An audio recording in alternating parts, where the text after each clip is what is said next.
Something really interesting happened in music over this past weekend, and I just had to hop on to talk about it because I'm shook. Kendrick Lamar, if you're a hip hop head, you know that he dropped a whole 12-track album, and this one record got me shook. And it got me shook because it was so beautifully done. There's so many layers to it. I'm likely going to do a series on it. But I want to talk about my initial reaction to Kendrick Lamar's Reincarnated. Let's talk about it. So first of all, if you haven't heard the song yet, pause this video, go listen to it, and then come back. But if you've heard it, this is what my initial take was. First of all, the Tupac beat. Strange, because everybody can't do a remake or pay homage to a legend by sampling their music in the way that Kendrick just did so much justice to that Tupac beat. Oh my God. Not just Kendrick's energy, but his voice on the track was very reminiscent of Tupac. And it just gave me the chills. I got goosebumps when I heard the song. When the beat dropped and I just heard him lyrically riding on the beat, I got goosebumps because I'm a huge Pac fan. Like, if you know, you know. I was in the 5th grade when Pac was gunned down, and I cried like I lost an uncle because I grew up in a family that loved music, hip hop especially, and basically Pac was the soundtrack of a good portion of my childhood, and listened to him long after he's passed. But Kendrick, strange. Now that's major, but that's not why I made this video. I made this video because I know a lot of the lyrics that are in this song are going to go over a lot of people's head. Because depending on the state of consciousness that you are in, when you listen to this song, will determine your level of understanding of what he did in this song. For starters, in the very first part of the song, he talks about going through past life regression. If you do not know what that is, go look it up. But Kendrick starts off talking about past life regressions, being illuminated to the lives that he lived prior to this current life that he's living. In the first part of the song, he talks about having been a record music executive back in the day, and he was the head of rhythm and blues, made a lot of money, and pause for the cause, because Kendrick's storytelling is, oh my God, like I was captivated word for word. But he was a music executive who was head of rhythm and blues, and he lacked integrity, and he cared more about making money, so much so that he didn't care what the music did to the public. And he died with a lot of money, but no integrity. Okay, that's life number one. And again, I'm going to go through this in a series because this is just my initial reaction. I haven't even really let it marinate. Okay. Next life, he talks about being a woman who did the Chitlin circuit. And if you know anything about the Chitlin circuit, is where blacks, that was their version of going on tour. Slavery, but still Jim Crow. But long story short, she did really well in music. She had some demons that she was fighting. She was a drug addict who was basically searching for approval from her father, who basically saw her as a big sinner. And if you know anything about the history of black people in America and, you know, secular music, especially growing up Christian in this land, back in the day, black folks who grew up in the church and had musical gifts, if they chose to go the secular route, meaning singing more what we now know today as traditional rhythm and blues or R&B music, they were oftentimes ostracized by the church and by, you know, their family members, especially if their family members were heavily in the church. This particular life that he lived, the woman wanted the approval of her father, who ostracized her because she chose to go on tour in the Chitlin circuit and become a star. And in that life, she was famous, and she died a heroin addict, drug overdose. Kendrick then continues to this life where he's now Kendrick Lamar, and his main purpose in life is to enlighten people through music. And he understood in this lifetime, because of his past lives, his soul had a wisdom to it because it had lived those past lives, that he understood in this life that he was responsible for being a person who operates with more integrity with his musical gifts. So he sees himself as someone who's here to enlighten people, uplift people through music. But he has an interesting encounter with his higher source, aka the divine, where he's having dialogue with God. And he's saying to God, you know, I just want to do what's right. And God is basically telling him, well, you still got work to do because you like war. Let's not forget that Kendrick just had one of the biggest rap battles with Drake. And Kendrick was basically like, if you want to take it there, I'm going to take you to hell. While we were all entertained, this part of the song reminds me of like conversations he may have had with his higher self, even in the midst of all of that. We are the fans watching in terms of entertainment.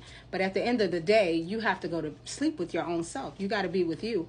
And if you are someone who sees yourself with a higher level of integrity, but you are willing to take your enemy to hell, it's not going to always sit right with you, right? Like, no judgment or condemnation. It's not for any of us to judge how he handled that conflict. But this song gives you a glimpse into his own inner dialogue about where he sees himself. And so he has this dialogue back and forth with God, and God is telling him, I sent you to this world with musical gifts. And he didn't just do it once, he did it in 2 other lifetimes. And in that particular part of the song, Kendrick used master manipulator through music as his terms of choice. This came down your timeline because you have a sense of consciousness where you understand that a lot of what we have tuned into, including music, it's been very manipulative, sending different messages, blared out into the masses, and many people have accepted a lot of what they hear, not just in television, but also in music, as truth for them.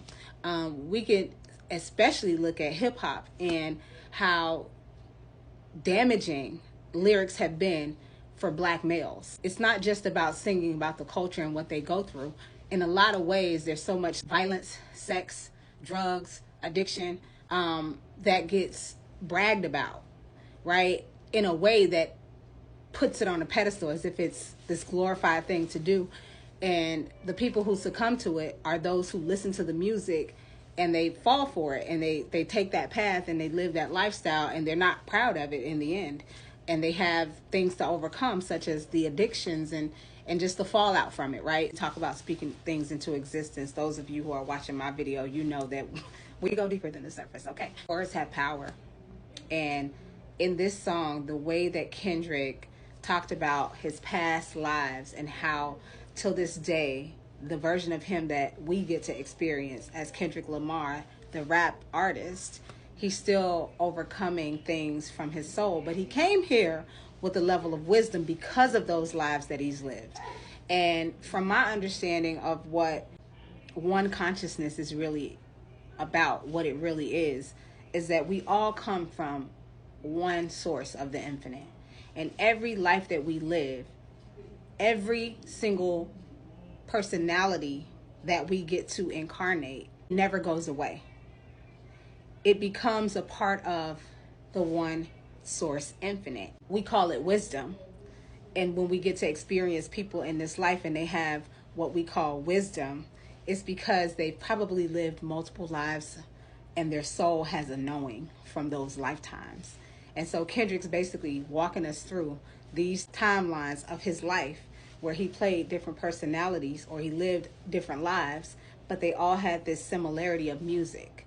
The first one was the music executive. The second one was the music artist who died of a heroin overdose.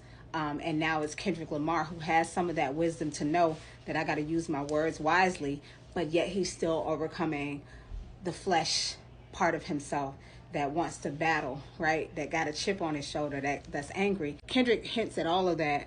He also quotes a biblical scripture. His dialogue with God is God basically telling him, all that I could leave you with is Isaiah 14, which is the story of Babylon. And God is basically just telling him, like, I sent you back to earth because I wanted to see how you was moving. And I sent you back as a superstar, you know, meaning I gave you privilege. I gave you power, and I wanted to see how you were going to use it. And as the story goes, many of you know, Satan was a master manipulator and he used music to do so. And so basically God is telling him, you know, you've used this gift that I gave you multiple lifetimes in vain. And so Kendrick's like, yeah, but I did this. I tried to bring the gangs together. I did this. I did that. I did this. And God is like, yeah, but you still, stuck in some of your old ways. You held people's thoughts in captivity with your every word because you're so gifted. But the words and the message that you're saying is not uplifting. It's disempowering. It's keeping people stuck. And so he was like, he vows to make music that it uplifts and enlightens. And God is basically like, okay, if that's your promise, then, let's celebrate where we are. And at the end, Kendrick says, I rewrote the devil's story just to take our power back, reincarnated. And that was his Obama out mic drop moment. And that was a cherry on top that really sent chills up and down my spine, because in this lifetime, opportunities are often disguised as impossible situations. And so no matter what lifetime we were on, no matter what has transpired in our lives, each and every one of us are capable of change. As long as we can stay out of our own way of judgment and condemnation, and we can rectify, meaning correct our wrongs, we can rehabilitate our thoughts, recalibrate our nervous system, and just operate from a higher sense of consciousness, redemption is for anybody. And I feel like Kendrick telling this story of past life regression, and even where he is in his own spiritual journey, being a musician, a masterful musician, and using that parallel of that biblical story where God understood that Satan was his best musical director, but he was also a master manipulator, using words to keep people in captivity, rather than upliftment and enlightenment to help them free themselves. And Kendrick is basically saying, I'm taking that baton. This is my truth. I'm going to enlighten my people. I'm going to bring, heaven to earth to help free people within themselves. I'm rewriting the devil's story so we can take our power back. And then he says something that let me know that he's probably a student of Neville, or probably a student of Joe Dispenza or Abraham or Bashar. Or even if he don't know none of them, he's at that level of consciousness. And he said this: there's a part in the dialogue where God tells him every individual is only a version of you. How can they forgive when you have no forgiveness in your heart? And y'all that follow me here know that I talk about this all the time, especially when I'm talking about law of assumption as taught by Neville Goddard, and how it is inspiring you to live with more Christ-conscious-like behavior and deeds and imaginative acts. Neville Goddard often teaches that we use our imagination for things that are very unlovely, and it gets played out in our reality. And if we want to bring heaven to earth, we need to imagine more lovely things. And that's where the term everything is you pushed out became really popular on the internet, on TikTok, on YouTube, as it relates to Neville Goddard and his teachings. And I also have done several videos where I talk about law of assumption and how it teaches a practical way to live Christ consciousness. But that line was like everything I needed to hear to know that Kendrick gets it. He understands the role that he's been playing, and he also understands the responsibility that he has, and he also understands that everything in this life is just a reflection of our own consciousness, even the things that we don't deem as lovely. And if we are not willing to be the change we want to see, then we won't experience it. The world is not going to get better until you, as an individual, put away self-righteousness, put away judgment, put away condemnation, put away hate, put away vitriol, put away vengeance, put away all the icky, yucky underbelly that we like to project onto others. Even if you're not doing the deed, if you're thinking the thought, as Neville Goddard would teach, you're imagining unlovely things. And so everything is literally a mirror. It's you pushed out. So y'all, I've said a whole lot, and I'm still not done saying what I know I'm going to say once I really digest this song. But the gist of it is that Kendrick, whew, I see why he won a Pulitzer Prize. He's not just one of the greatest storytellers I've ever heard in my life, especially to a beat. Pac was one of them. Kendrick Lamar, a Pulitzer Prize winner. I had to say that multiple times because I don't think y'all understand that Kendrick Lamar is not just a rapper. Kendrick Lamar is a Pulitzer Prize winner. Do you know how dope you gotta be to win a Pulitzer Prize? It's safe to say that this song by far is my favorite song on the album, just because the layers that are in it that resonate with me and what I do here and what I do in my life and what I use my gifts for. In a previous video, I talked about the purpose of our incarnation here as humans in a nutshell, to go from the philosopher to the initiate to the master, and to understand that the philosopher gains knowledge, the initiate applies the knowledge, and the master gathers wisdom for the soul. This song just really touches on that for me. Just the way that he was able to weave that experience of past life regression to basically highlight the lessons that he's learned, that he has the wisdom for as Kendrick Lamar, and what he feels like he's doing, but still there's more to unfurl even in this lifetime.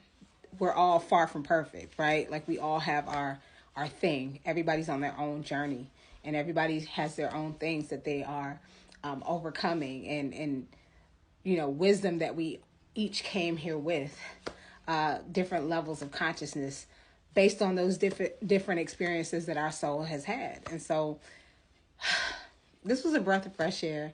It gave me chills. I literally wanted to shed a tear. I think I listened to it again this morning, and I did shed a tear because I'm like, wow, I don't know if people know the gift that this song is, but we'll see. Time will tell. I just hope that I did it justice from talking about my initial reaction.